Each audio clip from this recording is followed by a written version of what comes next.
to the international live stream of whatever. I don't know. Ricky's not here, so we don't know anything. We don't know anything that's going on right now. The thing, we're going to just do our best. And that's all you get. Yeah. Rickety is up in the sky with all the other flying cats and should be landing in Flying Cat Land sometime in time for tomorrow morning's live stream. So hopefully this is the only time we have to muddle along without her. So there's great. I have good feelings. Yeah, I think she'll be okay. We have and I've got a little bit of a thing in my neck here. So this is gonna be just interesting. We'll see. All around. We'll see how we do. Let me find it here. So the main subject I want to talk about today is bias in the media. And unlike most people who talk about bias in the media, I don't pretend there's bias where there isn't any. I don't manufacture bias and call it not bias. And I don't, what's the word here? I don't excuse the bias on one side or the other. First of all, everybody is biased. And the reason that we have things like journalistic standards, the same reason that we have scientific method, is to overcome the bias that we expect to have ourselves and with everybody around us. Unfortunately, at some point, I think during the Reagan administration, when the equal coverage, fairness in media rules were eliminated, and with the rise of cable television that was never subject to the FCC in the first place, and now with the internet and so much media on the internet, those fairness guidelines that the big three networks in the US used to adhere to, not only don't they exist anymore, they just don't apply anymore. Now what we have is the Wild West of media, where everybody is fighting over the same eyeballs and trying to gain as much exposure as they can, because the more eyeballs means the more advertising revenue. And outrage sells. And so what they all want to do is garner as much outrage, is give the audience as much outrage as they can and reap the rewards of that in terms of advertiser payments. Give the people what they want. Yeah, well, sometimes what the people want ain't what's good for them.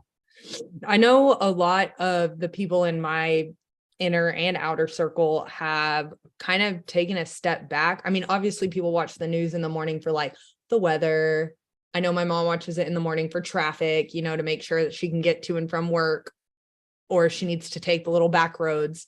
But a lot of people, because of this topic in general, they've just stopped watching it. So in your world, you being in Texas, I'm presuming, and maybe my presumption is incorrect, that you have a lot of Fox News watchers in your circle. Is that true? So I don't really know what, you know, I haven't like gone around and taken a survey of everything that people watch, but I also feel like, especially now that a lot of people don't have cable and just have like streaming services. Right.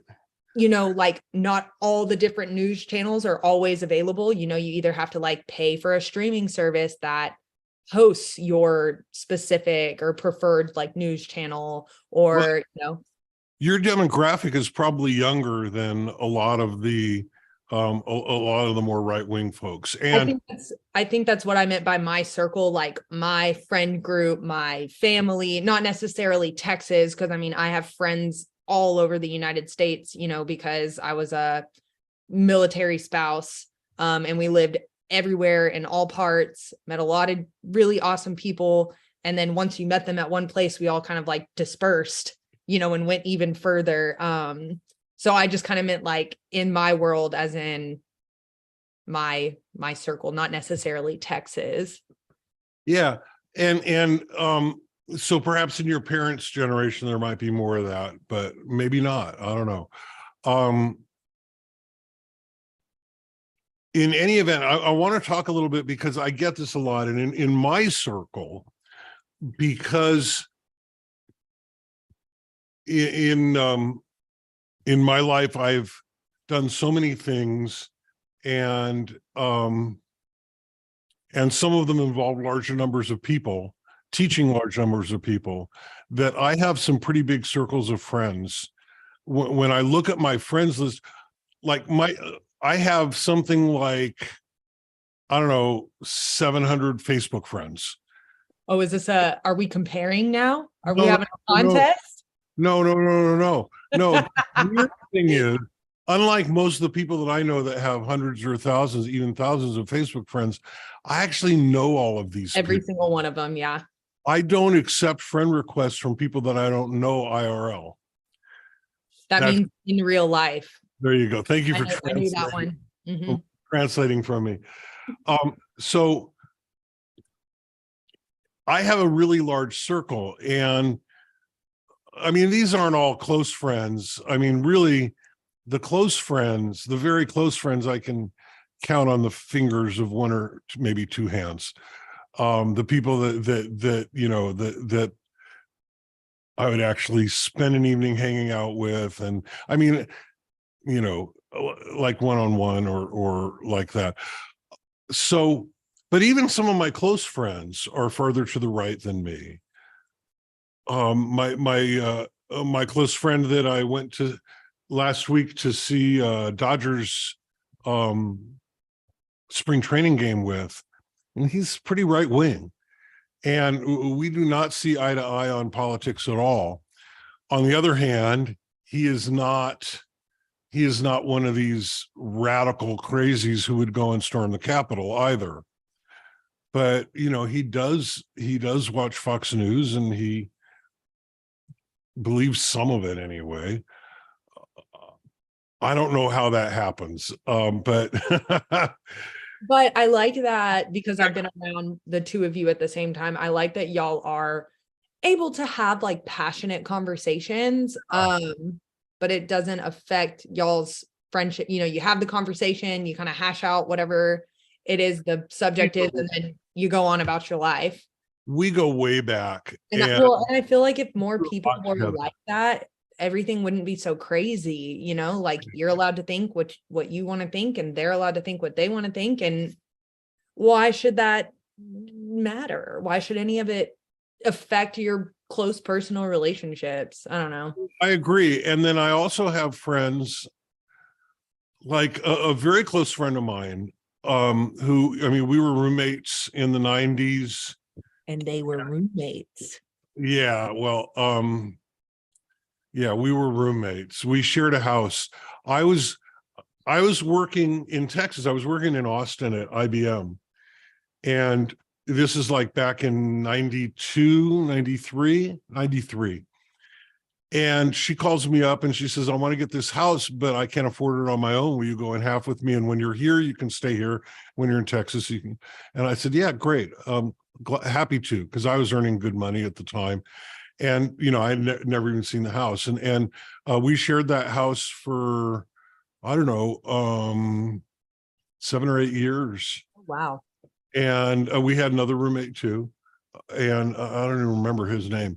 But this friend, I mean, we were very close. We saw eye to eye on lots and lots of things. We were very close for many years. And then during the pandemic, well, maybe it started maybe before the pandemic. She just went completely right-wing, conspiracy theory. She was at the Capitol on January 6th. And we love that journey for her. And not really. It freaked me out. And, we've spoken a little bit since, but she doesn't even take my calls anymore now. And it's, to see these kinds of, so I say to myself, how does this happen? And I say to myself, how do we avoid succumbing to bias in the information that we take in? And I'm not even going to say the word news, media bias, because the vast majority of what is presented to us as news is not news. It used to be we had Walter Cronkite and we had, those guys back when I was growing up in the 60s. And they had very specific rules and standards about how they said what they said. And if something was opinion or editorial, it was very, very clearly labeled, and it had to be. And these might have even been FCC rules at the time. I'm not sure, but Edward R. Murrow, these people.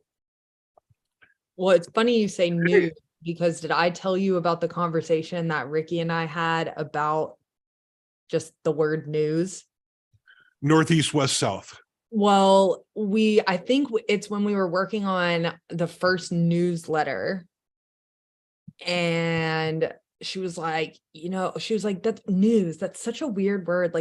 Where, what does it mean? Like, where does it come from? And I was like, okay, let's break it down. I didn't Google it. I feel like that's my first instinct. Like, where did the news come from? Why was it invented? And I was like, let's think about it. Let's break it down. New with an S on the end. So that just means it's the new information that's becoming available. And she was like, oh my gosh, I can't believe I didn't think of that first. And I was like, it's that one brain cell. I was using it just now. Yeah. And you can have it back now that we've deciphered. I think that's that national treasure. That is probably the etymology of the word. And I would have to look it up, and I haven't, and I don't know. But so I didn't look it up either. The things that are new. So yeah, the plural of new. News. And the fact that the letters are also the 4 cardinal directions, I think may be a coincidence. Northeast, west, and south. For conspiracy theory. It's probably a conspiracy. I'm sure it's the Martians. It's the Martians. So, media today is quite biased. The vast majority of what is presented to us as news is not news by the standards that Walter Cronkite would have followed, back in my time, but it's rather what we would have called editorial or opinion. And back in my day. Yeah. Back in the old day. I love the times that we're living in, and I look forward to I look forward to the advances in the medicine that will allow me to continue to enjoy the times that we're living in for the next few hundred years. But in the meantime, for today, we're going to talk about bias in the news. So what brought this on for me is I was reading one of my morning newsletters, and I read newsletters in the morning to kind of, keep myself abreast of what's going on in the world. I do not watch cable news. I don't watch any of the videos of cable news. I mean, occasionally somebody will send me a link and I'll open it up and I'll go, I can't watch that. So instead I get these newsletters, and one of these newsletters, and I'm wondering if I can find the link here. Yeah, I don't have the exact link. It was a New York Post story about this thing that happened at Stanford, where there was the white on the screen lights up my face. The Federalist Society which has a branch on most of the major college campuses, they invited a very conservative judge to come and speak about, some culture war shit. And they were expecting protests because it's a college campus. Kids tend to be left of center, and they tend to be, to really like drama. And so they were expecting protests, and so they brought a film crew. The conservative judge who was coming to speak, invited by the university, invited by the Federalist Society at the university, brought a film crew specifically to film the protests that they knew was going to happen because this was controversial. Right. And then for some reason, one of the deans of the school, I guess it's the dean of the Stanford Law School, apologized to the conservative judge for the behavior of these unruly students. And yeah, I mean, all this is like starting to look very suspicious. I'm wondering, why is this in this newsletter, which is usually a pretty unbiased newsletter, but this just seems like rage bait, right? Outrage bait. And it got me thinking about, I started looking around for the way that different media was covering the same story. And I wish I could find this particular headline, which was from the I'm gonna search for it here, just a second here. Stanford judge protest site. So I'm doing my Google search here, site:/nypost.com. Okay, we'll see what that brings up.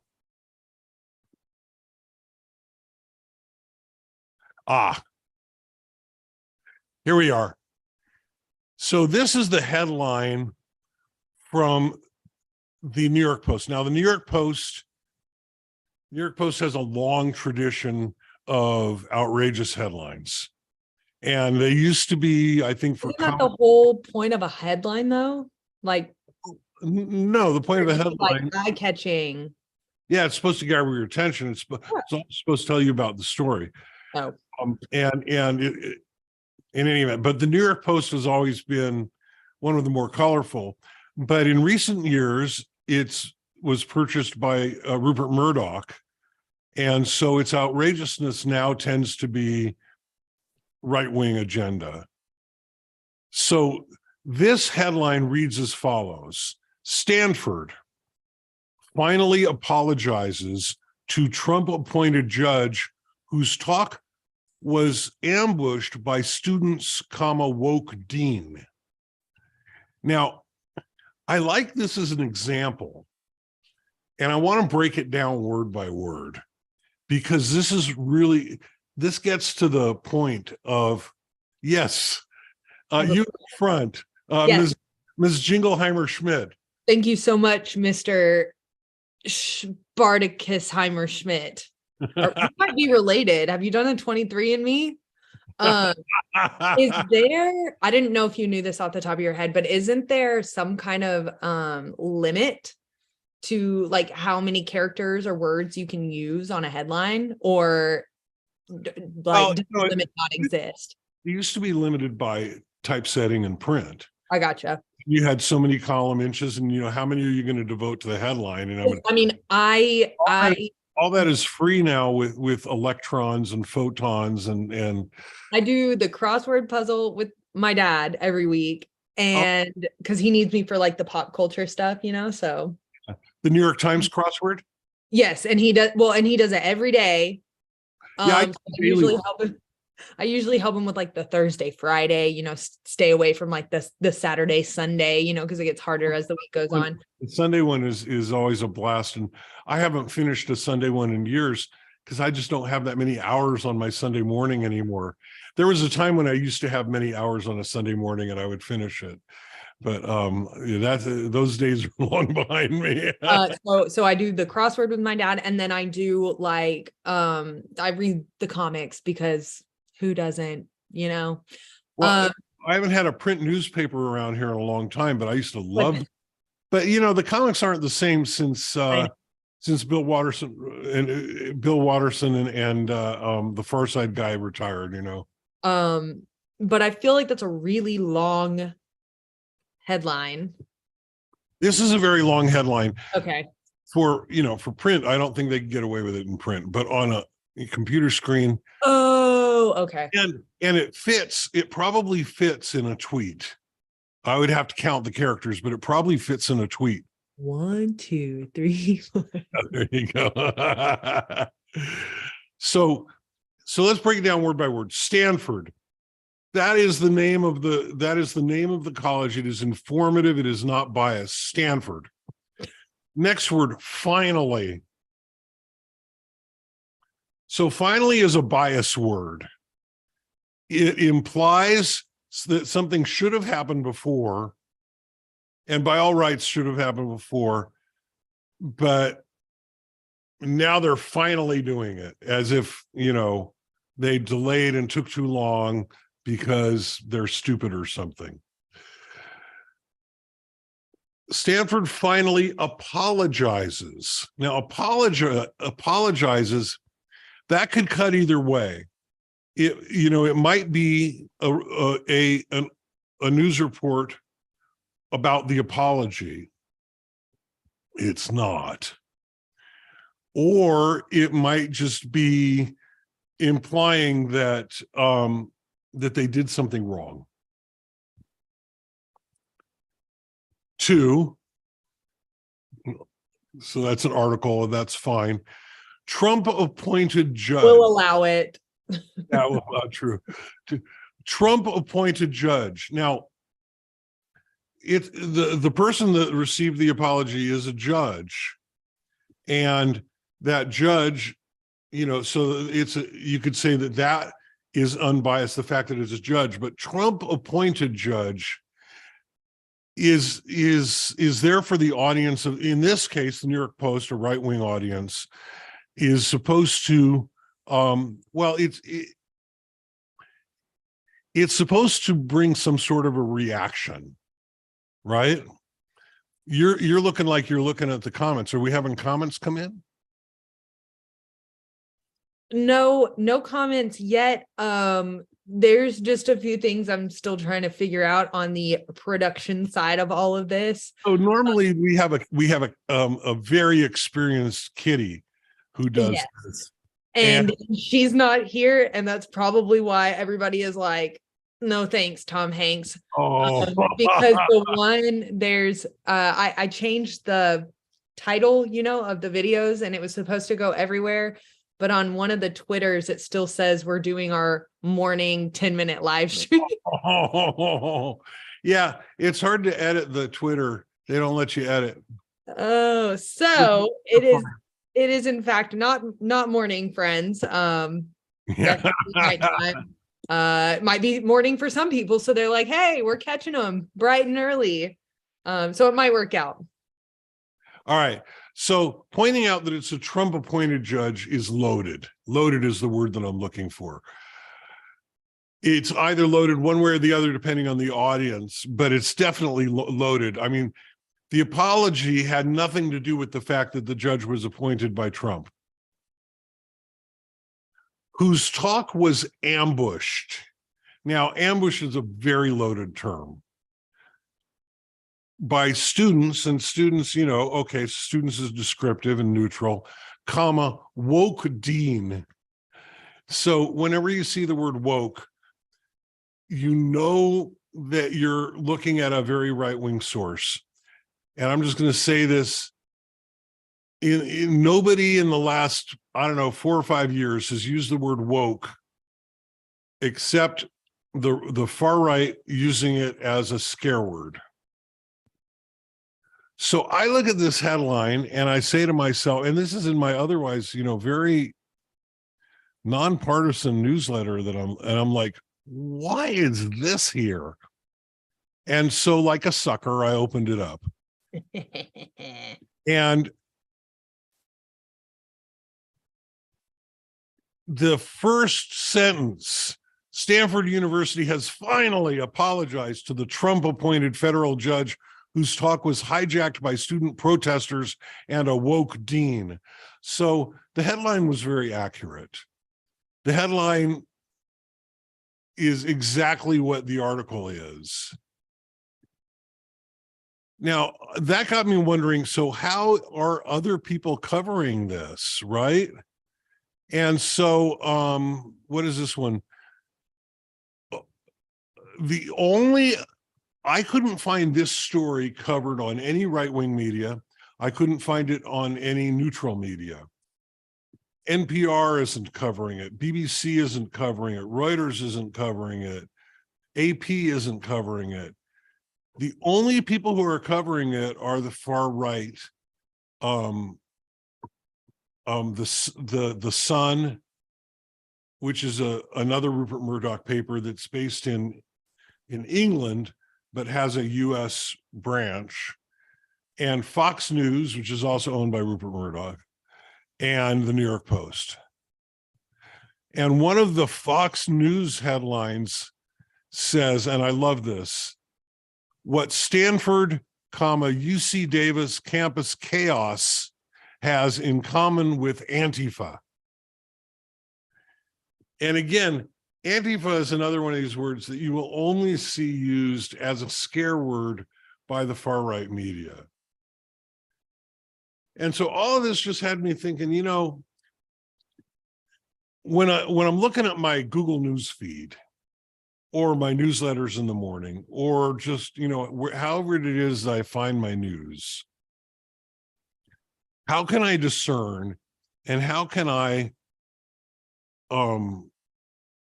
segregate the heavily biased opinion stuff from the actual news?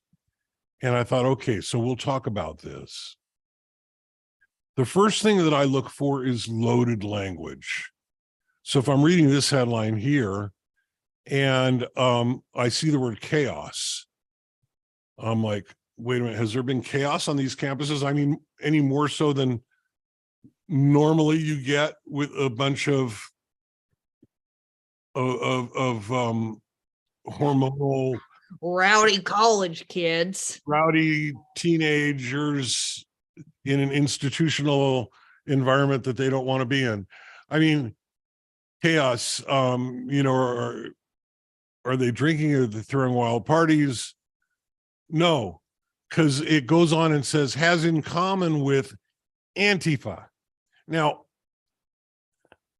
Antifa is the right-wing scare word for an imaginary organization of far left-wing agitators. And the truth is that there are some people on the left who like violence and who do bad things. The term Antifa came up during the riots around the police killings during the pandemic. And a lot of cities had these George Floyd protests, and there were, you know, some property was destroyed, some fires were started. The vast majority of that was the Proud Boys and the Boogaloos and the far right, and even the police. There was some from the left. A lot of that seemed to me to be defensive, but mostly, you know, but the right wing has always had this talking point that the riots are inner city thugs, all the terms that they use for Black people. And in fact, they blame a lot of those riots on BLM, on Black Lives Matter. And so they needed a word that wasn't quite as loaded as that, or didn't seem to them as loaded as that. So they came up with Antifa, which used to be an organization of anti-fascists during World War II in Europe. And that's where that term comes from. And so instead, they've made it this scare word so that their listeners, when they hear Antifa, they think, oh, rioters and Black people and BLM and all this stuff. So I look at this headline and I'm saying, okay, this is what I would call loaded language. Here's another one, also from Fox News. And this one's a little more subtle. Hundreds of silent masked students wearing masks, surround Stanford law dean for apology to heckled federal judge, Erie. And this is a headline over a video of one of their morning programs. So I look at this one. This one's a little bit more subtle. Hundreds of silent masked students. Well, it says masked. And in fact, when you get into the weeds in the story, what happened was that the Stanford law dean, the dean of the Stanford Law School, who also teaches constitutional law, his students, they questioned him on his definition of free speech, because he was complaining that the students had infringed on the free speech of the speaker by heckling him and protesting him and interrupting him during his speech. And the students were arguing that, and they're law students and they're learning about constitutional law, and they're saying, wait a minute, isn't it our First Amendment right to protest? Isn't it our First Amendment right to also speak? Isn't it our First Amendment right to counter the speech of somebody else? And in fact, it is. But the way so they had masks on with statements on them that said counter speech is free speech. And of course, that's not in the headline. What's in the headline is that they had masks on, that they surrounded the Stanford law dean, which in fact they did not. They lined up on either side of a corridor that he had to walk through to get to class. So they didn't surround him. They ambushed him. I mean, there's words you could use for that, but they didn't surround him like, cutting off his space. And they refer to the federal judge as the heckled federal judge. So again, that's a bias word. And then this Erie in quotes as a commentary. This is something that Trump used to do in his tweets, is he would say at the end of one of his tweets, he would just put an adjective by itself, something like weak or rude or, some judgment. Sounds like you've been working on that impression for a while. Oh, right. Yeah.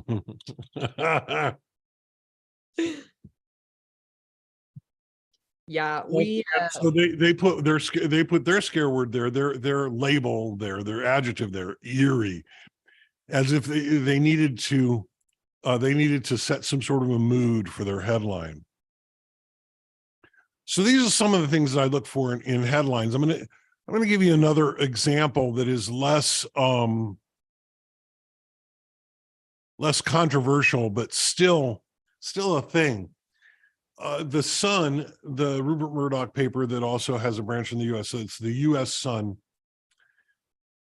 has for weeks been trolling Mayim Bialik. You know who Mayim Bialik is? So Mayim Bialik is an actress. She played Blossom on TV as a child.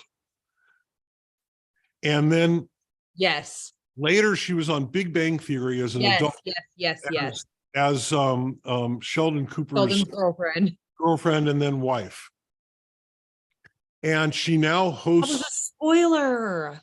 Oh, sorry about that. Spoiler alert. I presume that people have watched a show that ended 5 years ago. You don't know that. I I don't. just finished the entire Game of Thrones, like start to finish, because I'd Oh. never seen it. Like, Sorry about that last season. That was a real. It was a It's real okay. It's okay. anticlimactic. We don't want to talk about it. We can't talk about it. No, but Spoiled. I enjoyed that show so much up until the last season, and then I just started yelling at my TV. I've only heard you yell once. I would not have wanted to join you for 4 weeks of Game of Thrones. When I yell at the TV, it's usually, you know, mock yelling, like, Oh, okay.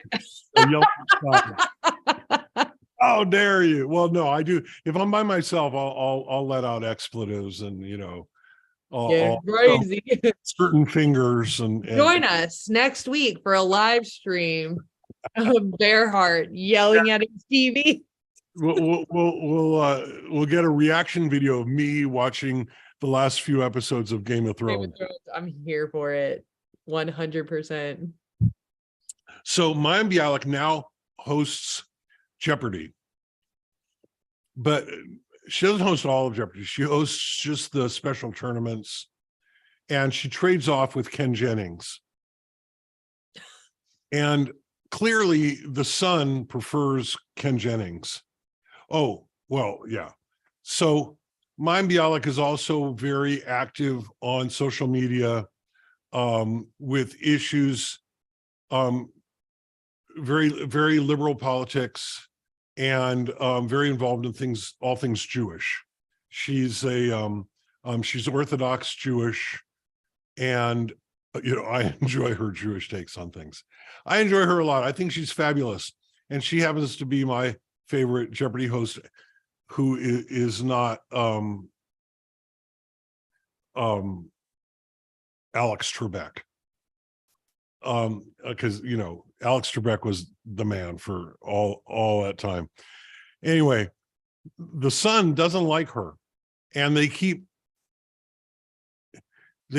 publishing these outrageous headlines.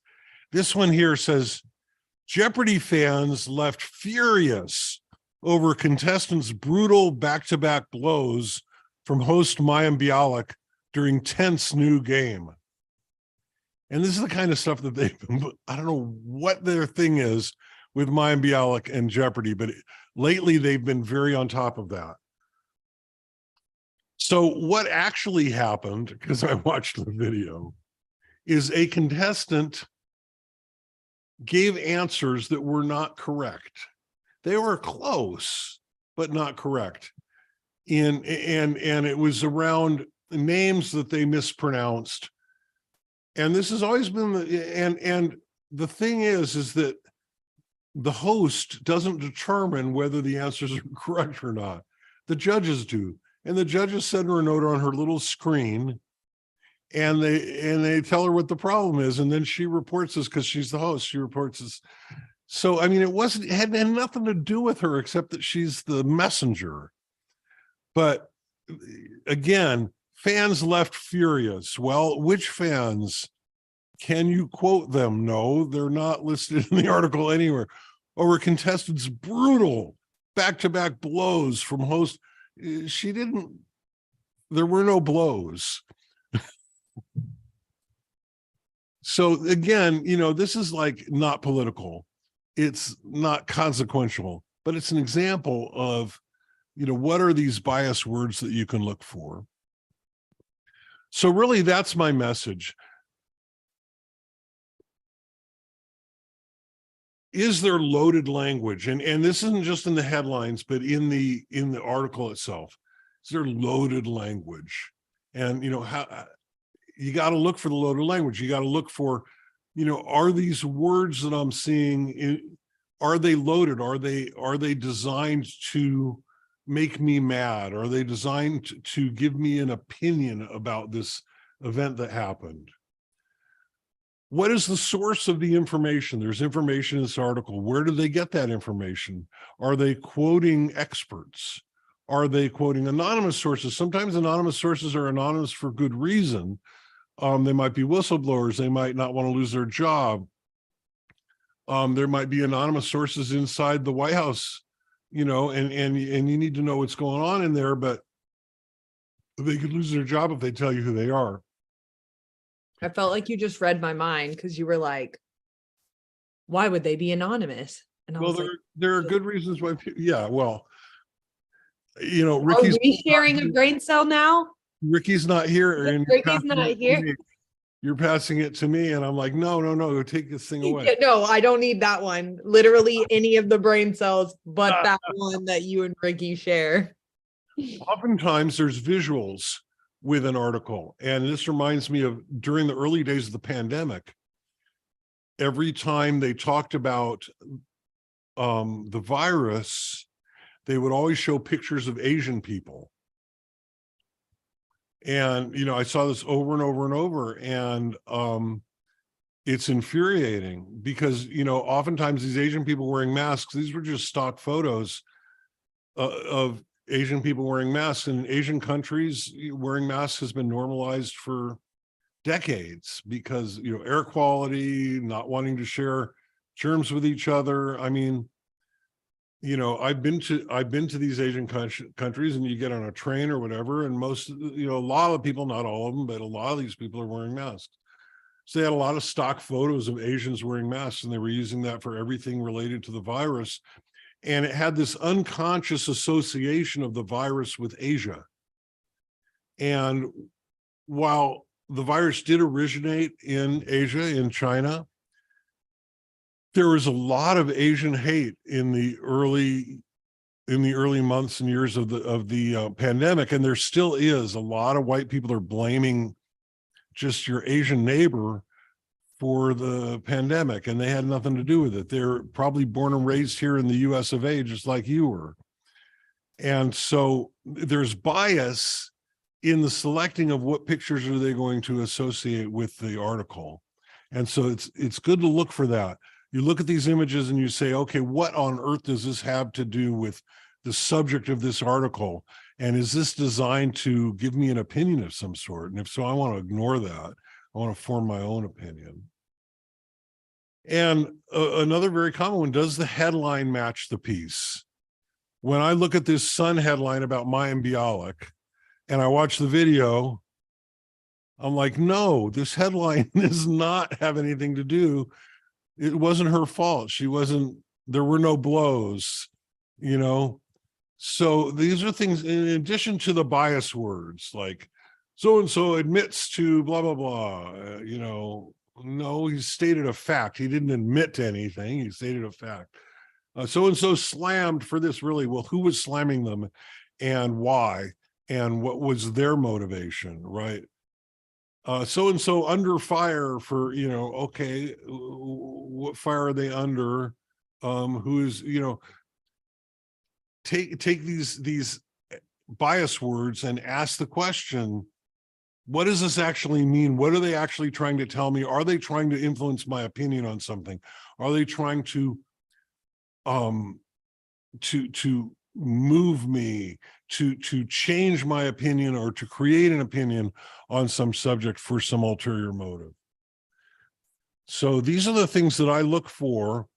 Is people ask me, how do you avoid bias in the media? Because I try really hard, and I've been working at this for decades. This didn't just start now. This started for me. This started in the 80s when the conservative radio started up, with Rush Limbaugh and those people. And I started really,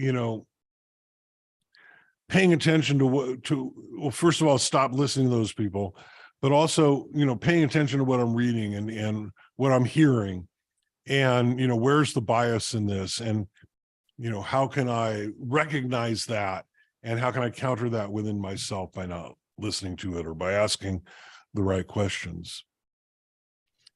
Anyway, that is my subject for the day. Do we have any comments yet? We had two. One of them, they were both from LinkedIn.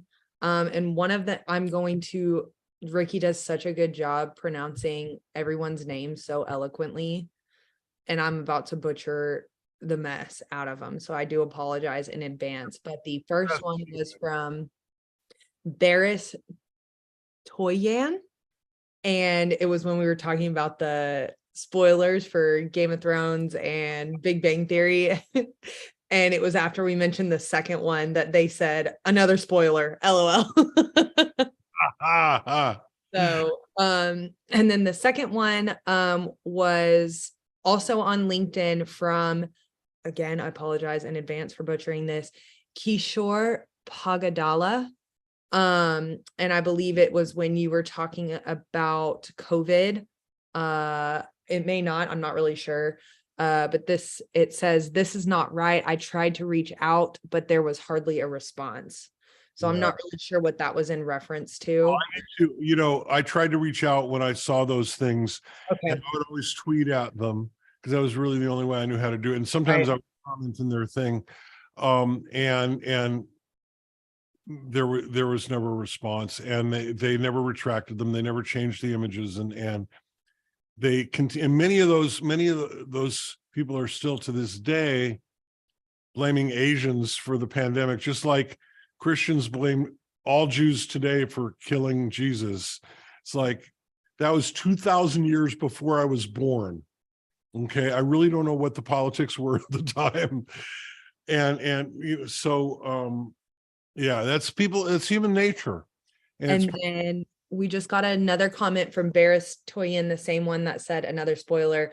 But they said exactly, some media companies do seem to use certain stock visuals with people from certain demographics to push a narrative beyond the actual news. Yep. Yeah, they do. Yeah, they're picking up what you're putting down. They're smelling what you're stepping in. I'm reminded of this may be before a lot of you's time. The OJ trial, when OJ Simpson was on trial for killing his wife and her lover. And Time magazine put a picture of OJ Simpson on their cover that was darkened, because OJ Simpson is mixed. He's not, he's fairly light-skinned for a Black person. And yet they had darkened his skin so he looked the blackest of the black. And it just, you know, I looked at that image and I thought to myself, this is not right. That's not what he looks like. And they have manipulated this image to make him look more sinister. And just the fact that they think that darker skinned Black people look more sinister, that in itself is just a horrible stereotype. And at the time, I was in a band that was led by a very dark-skinned Black man who's this amazing baritone voice. He did an Elvis impersonation that was just off the charts. He would do Love Me Tender, and he would do it a cappella, and he would get down on one knee in front of one of the women and they would just melt. It was the most amazing. He had so much charisma and so much beauty in him. He was really, really good friend. And it was at that time, you know, I saw this image where they made OJ look a little bit like this man who I love and I play music with. And I thought, no, this is not a sinister man. This is a very gentle and loving man, you know, who sings romantic ballads. Tender. Yeah. What else do you want? Really? Oh my God, if you could have heard them, if you could have heard him. I'm going to tell a brief story and then we're going to go. Do we have more comments? I am attempting to check that now. This is back in the early 80s, and there was still a Playboy Club in Los Angeles. It was in Century City. And we were invited to play one night at the Playboy Club, which, you know, we thought was, well, this is unusual and fun. But Hugh Hefner had this thing that he loved to do. He loved to bring in unusual acts, and he also very much loved to bring in acts that were racially different than what you would expect. And, you know, the idea of a Black Elvis was something he couldn't resist, especially when, he was also a lover of music, and especially when he heard, his voice. And so we went and we played there, and it was an experience. And I got to meet Hef, and it was all just a lot of stuff. But the room we were playing in, it was like set up like a living room. And it was like all plush carpet, and the stage was raised in the middle. It was round, and all around us were people who looked very staged, very attractive couples sitting on pillows on the floor, and, occasional bunnies and all of this. And we got to the point in our act where we did Love Me Tender, and the band puts down their instruments and steps away. And he called himself King Creole. That was what he called himself. And he just takes the mic and he goes, "Love me tender." And he gets halfway through, and he steps down off the stage and gets down on one knee in front of this woman who's there with her partner, her husband or boyfriend or whatever. And he looks in her eyes, and she literally fainted. Her eyes rolled back in her head. She just fell over. It was a spiritual experience for her. And I mean, they had to carry her out. But he went on and finished the song, got back up on the stage. The show must go on. That's showbiz, baby. I mean, what are you gonna do? And then back in the green room, Hef came to see us, and he loved us. But that was I love that story. I don't get to tell it very often. And now here it is on the internet forever. Now here it is on the internet forever. In any event, that is everything from my end. okay. I'm gonna have to go through and do some damage control because your girl don't know how to work Restream.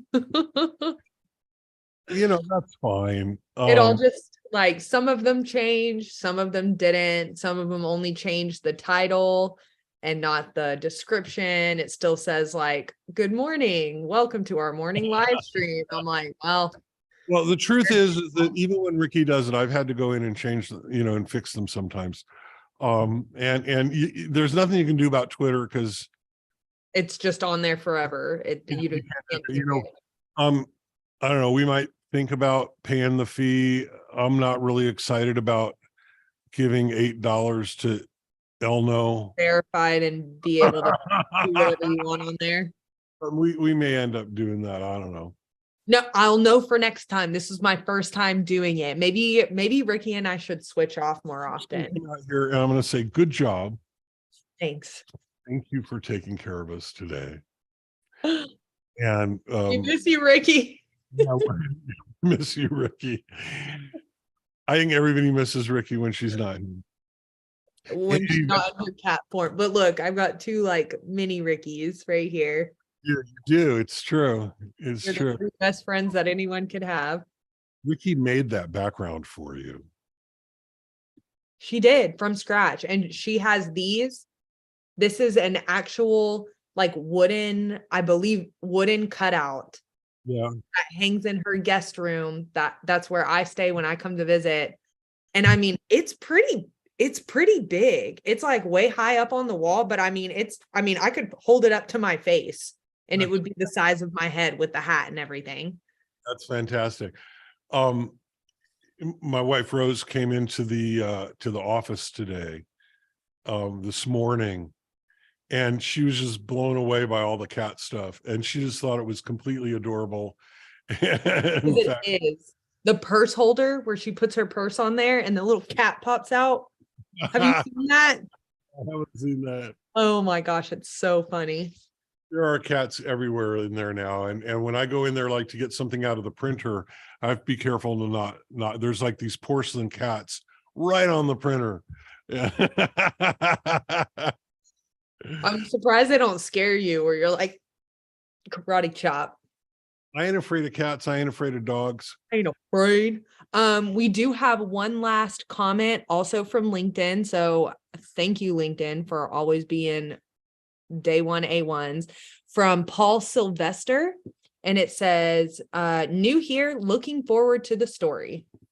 There you go. Well, I hope you enjoyed it. I hope you enjoyed It was a spicy hot mess on my part. You did great. Love that. Thank you, everybody. We love you. And we look forward to seeing you tomorrow morning.